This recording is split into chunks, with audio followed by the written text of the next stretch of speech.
Hello, sports fans. Welcome to Howard on Sports. My name is Howard. Now, yes, I've completely lost my mind. That's the first thing you're thinking. The second thing you're thinking is, why is he so out of sync? And that is the topic of my video today. When teams are out of sync, they don't win. I'm going to give a few examples. In baseball, the pitcher and the catcher have to be in sync. If the catcher is constantly calling for certain pitches in certain situations and the pitcher doesn't agree with it, either the pitcher is going to ignore the catcher, but probably be irritated at him after a while, or the pitcher is going to give in to the catcher and throw a pitch that he shouldn't be throwing in that situation. Either way, it's going to be a bad result.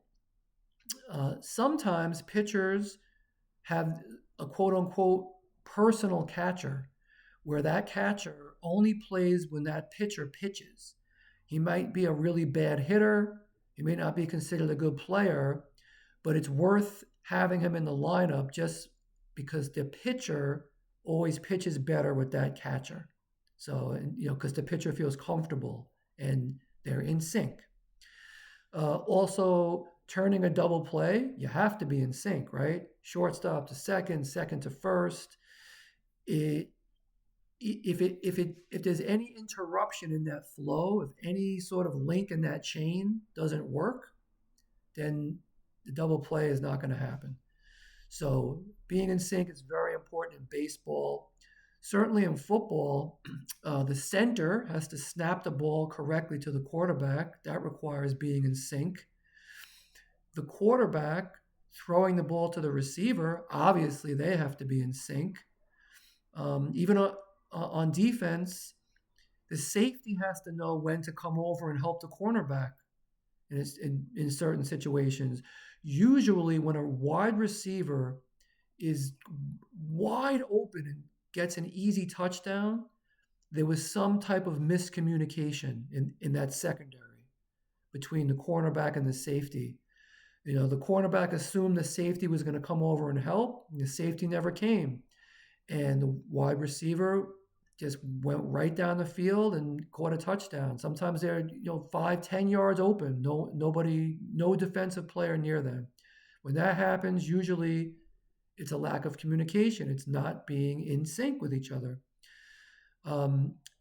Basketball, I love when a point guard, right, drives to the hoop and the defense collapses and then he kicks it out.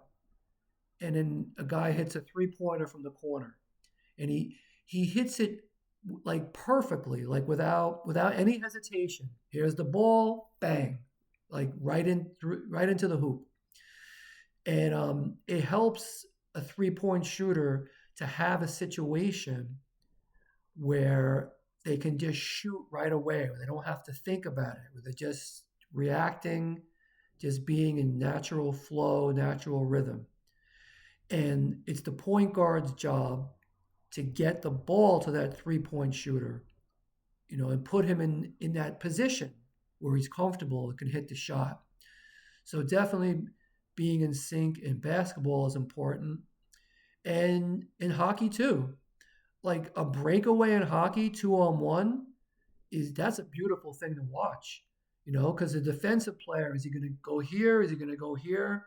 You have the 2-on-1 advantage. And if the player commits here, then this guy's going to shoot the puck. Or if he commits here, then this guy's going to shoot the puck. But the two guys on offense have to be in sync to take advantage of that situation. Otherwise it's a wasted opportunity. So I'm sure there are a million examples, but the bottom line is in team sports, you have to be in sync. In an individual sport, it's just that individual's talent. It's a whole different thing. But definitely in a team sport, like I said, you're only as strong as your weakest link in that chain. Everyone has to do their jobs, kind of like an assembly line. So, but anyway, as you can see for this video, When I am out of sync, it sounds really silly. Have a good night.